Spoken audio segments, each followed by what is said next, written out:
we are Today we are going to study the Lorentz curve.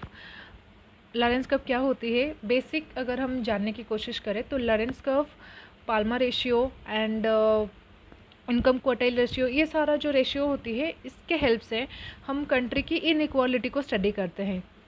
कोई country में ज़्यादा inequality होती है, कोई कंट्री में कम होती है। तो इसको हम स्टडी कैसे करेंगे, जानेंगे कैसे? तो उसको जानने के लिए we study the Lorenz curve, then Gini coefficient, then Palma ratio. ये सारी जो चीज़ों को लेके हम कोई भी कंट्री में इनइक्वालिटी कैसे जाना जाता है उसको स्टडी करते हैं। So let's start. ओके, तो लॉरेंस कर्व जो है इसको दिया था किसने ना, मैक्स ओ लॉरेंस ने 1905 में दिया था।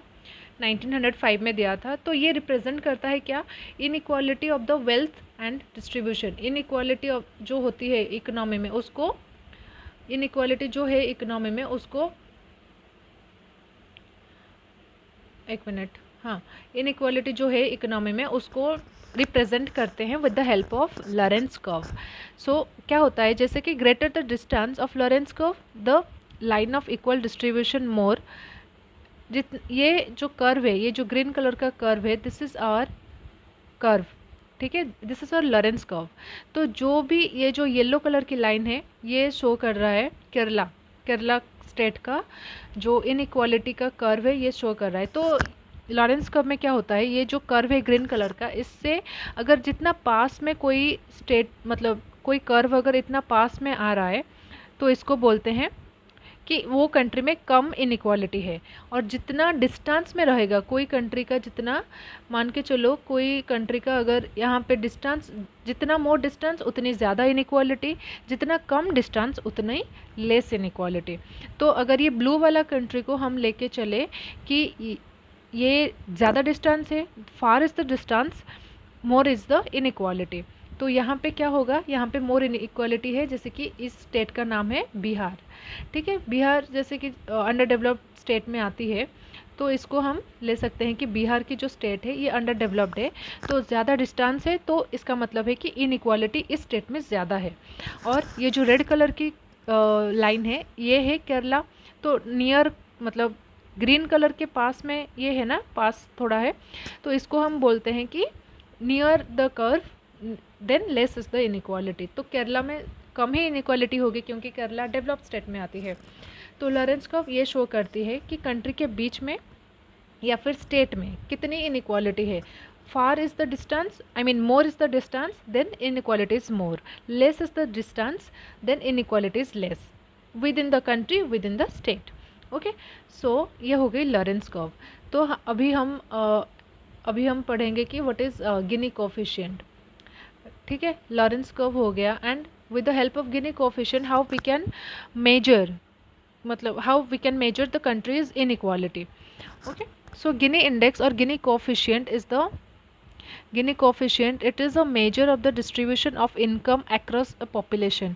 तो गिनी कोफिशिएंट मेजर करता है कि डिस्ट्रीब्यूशन ऑफ इनकम, जो लोगों को जो डिस्ट्रीब्यूट हुआ है इनकम, वो कितना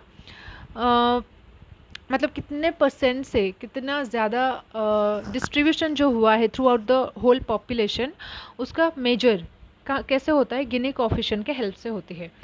सो developed by Corrado Gini in the year 1912। 1912 में कोराडो गिनी करके एक इंसान, एक स्टैटिस्टिशियन, सॉरी, तो इटालियन स्टैटिस्टिशियन, उन्होंने दिया था गिनी कोफिशिएंट को, ठीक है। तो यहाँ पे क्या होता है कि जैसे परफेक्ट अगर इनइक्वालिटी है, परफेक्ट इनइक्वालिटी है, तो इसको हम बोलते हैं कि 1। अगर इक्वालिटी है तो वहाँ पे होती है 0। देखो, जैसे कि अगर हम बोलते हैं कि क्या इनइक्वालिटी, अगर इनइक्वालिटी है तो 1 होगा क्योंकि इक्वल नहीं है, और जहाँ पे इक्वल है तो वहाँ पे 0 होगी। Getting my point. तो Gini coefficient that ranges from 0 to 1, वो रेंज करता है, फॉल करता है 0 to 1 के बीच में।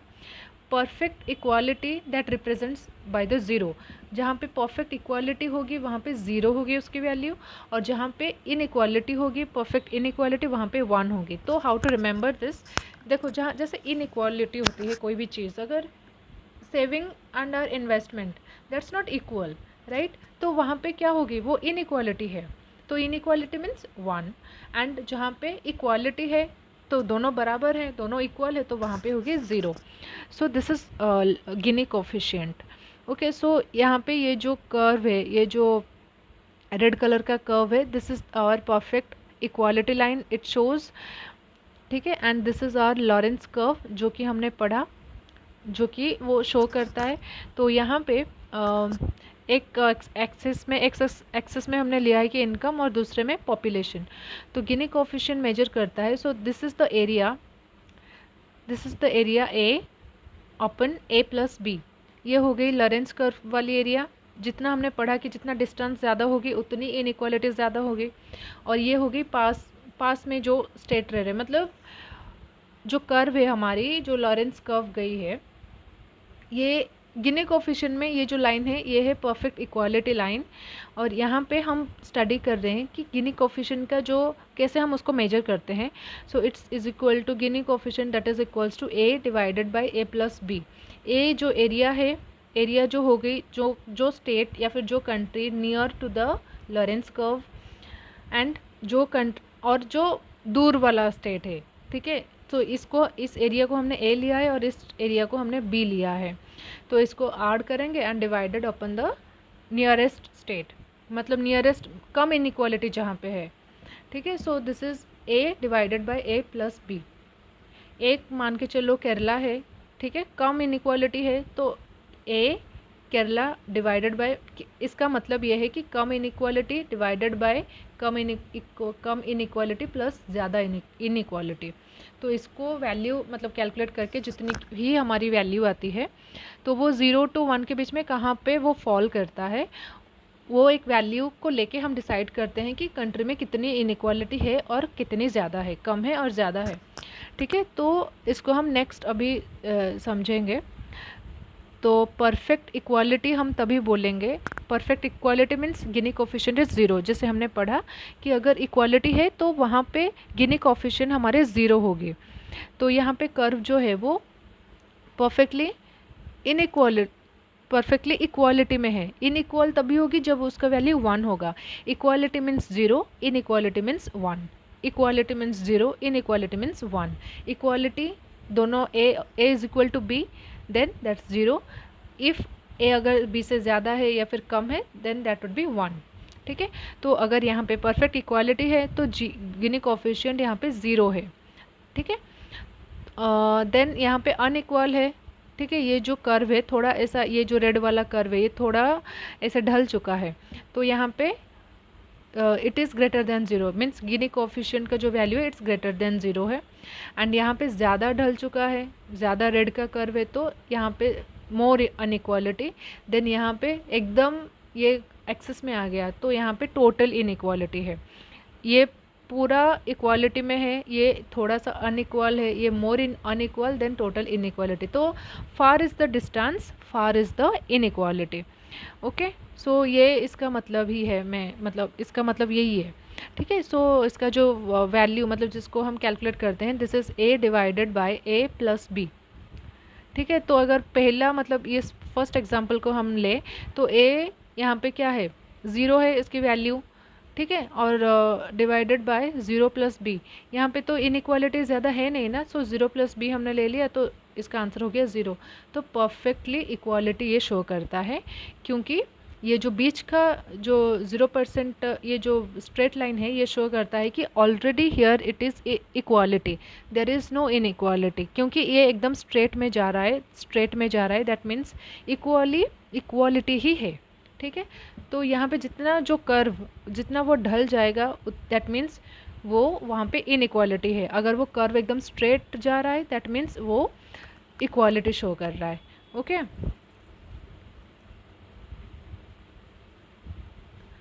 सो next is Phillips curve. Phillips curve तो हम सबको पता ही है, we will discuss it in any other video. So Lorentz curve and Gini coefficient and the Kuznets curve. Kuznets curve also it helps to study the inequality of income. Basically ये जो video है inequality के ऊपर ही है, जो curve show करती है inequality in the countries, inequality of the income in countries. Okay, तो यहाँ पे कुजनेट कर्व जो है वो that shows the economic inequality against income per capita over the course of economic development. तो जितना क्या होता है ना कि कुजनेट कर्व में साइमन कुजनेट ने ये थ्योरी दिया था, इन्होंने कहा कि जितनी हमारी डेवलपमेंट कोई अगर स्टेट कर रही है, तो जितना डेवलपमेंट होगा वो एनवायरनमेंट को उतना, वो इकोनॉमी में उतना इनइक्वालिटी लाएगा फर्स्ट इनिशियल लेवल पे। तो जितनी हमारी इकोनॉमी की डेवलपमेंट होगी, उतनी हमारी इनइक्वालिटी पहले तो बढ़ेगी। फिर एक पॉइंट आएगा जहाँ पे वो स्ट्रेट होगी, मतलब जहाँ पे वो स्टेबल होगी, फिर वो डिक्रीज़ करेगा, मतलब इनइक्वालिटी डिक्रीज़ करेगा। सो ये जो कर्व इन्होंने दिया है, तो पहले ये यू शेप होगा, ठीक है। पहले इकोनॉमी ग्रो कर रही है, इनइक्वालिटी बढ़ रही है, ठीक है। तो एक पॉइंट पे आएगा, यहाँ पे क्या होगा, जितनी हमारी इनइक्वालिटी और इनकम वो दोनों सेम हो जाएगी इसी पॉइंट पे। फिर धीरे धीरे ये जो कर्व, ये जो डिक्लाइन हुआ है, ये यहाँ पे इनइक्वालिटी कम आएगी, मतलब कम होती जाएगी। जितनी डेवलपमेंट हो रही होगी उस हिसाब से हमारी इनइक्वालिटी कम हो रही होगी। पहले वो ग्रो करेगी, फिर वो नॉर्मल स्टेबल होएगी, फिर धीरे धीरे वो क्या होगा, वो इनइक्वालिटी कम होता जाएगा। तो क्या होता है, Kuznets curve that shows the economic inequality against income per capita over the course of economic development. तो डेवलपमेंट जितना होता रहेगा उतनी हमारी जो इनइक्वालिटी है वो कम होती रहेगी, ठीक है। So Kuznets curve, this is the inverted U shape, implies that economic growth worsens income inequality first, then improve it later in the higher stage of economic development। तो धीरे धीरे जैसे कि इकोनॉमी की डेवलप होती रहेगी, तो हमारी जो इनकम इनइक्वालिटी है वो कम होती रहेगी। जैसे कैसे ये होता है, to know the reason briefly, जैसे कि इकोनॉमी अगर ग्रो कर रही है ना, पहली स्टेज में हम इन्वेस्टमेंट कर रहे हैं, हम प्रोडक्शन ज़्यादा कर रहे हैं, एम्प्लॉयमेंट दे रहे हैं लोगों को, तो इन सारी चीज़ों में क्या होगा, हम बेटर चीज़ें यूज़ करेंगे, बेटर लेबर लेंगे, स्किलफुल लेबर लेंगे और प्रोडक्शन करेंगे। तो यहाँ पे क्या होगा, पहले जो इनइक्वालिटी होगी, लोगों में इनइक्वालिटी आ जाएगी, क्योंकि एक जैसे कि हमारी इकोनॉमी जो है वो मिक्स्ड इकोनॉमी है। तो यहाँ पे क्या होता है, डेवलप एंड अंडर डेवलप दोनों चीज़ें मिलके काम करती है। तो एक स्टेट अगर ग्रो कर रहा होगा तो दूसरी स्टेट थोड़ा नीचे जा रहा होगा। तो पहली चीज़ में तो जैसे कि इकोनॉमी डेवलप होना स्टार्ट होगी, एक ग्रुप ऑफ द सोसाइटी को थोड़ा वर्सन करना पड़ेगा, मतलब वर्सन होगा ही, और बाकी जो दूसरी ग्रुप ऑफ स्टेट है, मतलब बाकी जो ग्रुप ऑफ द सोसाइटी है वो ग्रो करेंगी।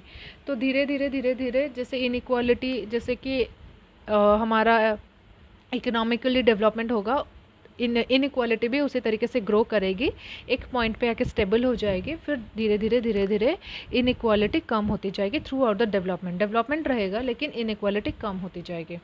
तो ये होती है कुजनेट कर्व, जो कि यू शेप कर्व होती है, inverted U shape curve. Okay, then next is Laffer curve. तो लैफर कर्व आर्थर लैफर ने दिया था। इसका थ्योरी बहुत सिंपल है। अगर हमारा टैक्स रेट 100% हो जाए और अगर हमारी टोटल रेवेन्यू अगर 100% हो जाए, तो क्या होगा, वहाँ पे गवर्नमेंट को या फिर इंडिविजुअल को कोई कुछ प्रॉफिट नहीं हो रही है।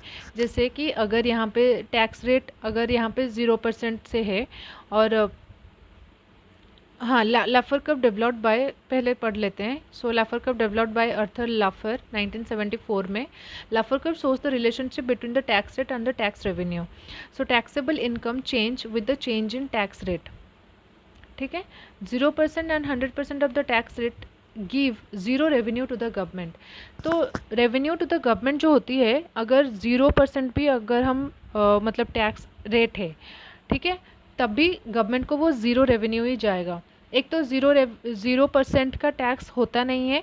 अगर बहुत ही ज़्यादा कम कर देंगे हम, मतलब 0% टैक्स रेट कर देंगे, तो गवर्नमेंट को वैसे भी कुछ प्रॉफिट नहीं हो रही है। गवर्नमेंट अगर चलता है, कैसे चलता है, लोगों को पैसों को लेके, लोगों से टैक्स लेके, कंपनी से टैक्स लेके। तो अगर 0% वो हो जाएगा तो रेवेन्यू तो कुछ जनरेट ही नहीं हो रही है ना। देन अगर 100% टैक्स रेट हो गया, तो 100% अगर टैक्स रेट हो जाएगा तो लोग कंज्यूम क्या करेंगे। अल्टीमेटली जो गवर्नमेंट प्रोड्यूस कर रही है, जो सारा पब्लिक प्राइवेट पार्टनरशिप चल रहा है, जो कि लोगों के लिए प्रोडक्शन हो रही है, लोगों के पास अगर पैसे ही नहीं रहेंगे, क्योंकि अगर मेरे पास मान के चलो कि 10,000 इनकम है, अगर 10,000 में से मैं 10,000 ही टोटल टैक्स दे रही हूँ, तो मेरे पास तो पैसे है ही नहीं ना, मैं कंज्यूम क्या करूँगी, किस पैसों में करूँगी। तो इसीलिए लाफर कर्व ये शो करता है कि अगर 0% टैक्स रेट हो जाए या फिर 100% टैक्स रेट हो जाए, गवर्नमेंट का कुछ रेवेन्यू हो रहा है इसमें, गवर्नमेंट को कुछ भी रेवेन्यू नहीं हो रहा है इसमें। ठीक है, तो ये लाफर कर्व में शो होता है कि there is the relationship that shows the tax rate and the tax revenue, जो कि गवर्नमेंट को ज़ीरो रेवेन्यू देता है। क्योंकि अगर 0% कर देंगे टैक्स, तो भी गवर्नमेंट को कोई फ़ायदा नहीं है, अगर 100% भी कर लेंगे तो भी गवर्नमेंट को कुछ फ़ायदा नहीं है। तो ये कर्व जो होती है ये हमें शो करती है कि लेफर कर्व। ठीक है, that's the relationship between the tax rate and the tax revenue. I hope आपको ये समझ में आई हो कि एक है लॉरेंस कर्व, एक है गिनी कोएफिशिएंट एंड एक है Kuznets curve and one is लाफर curve. Okay, so I'll come up with next video with better explanation, and thank you everyone for watching this video. I hope you get the key point from this explanation. Thank you.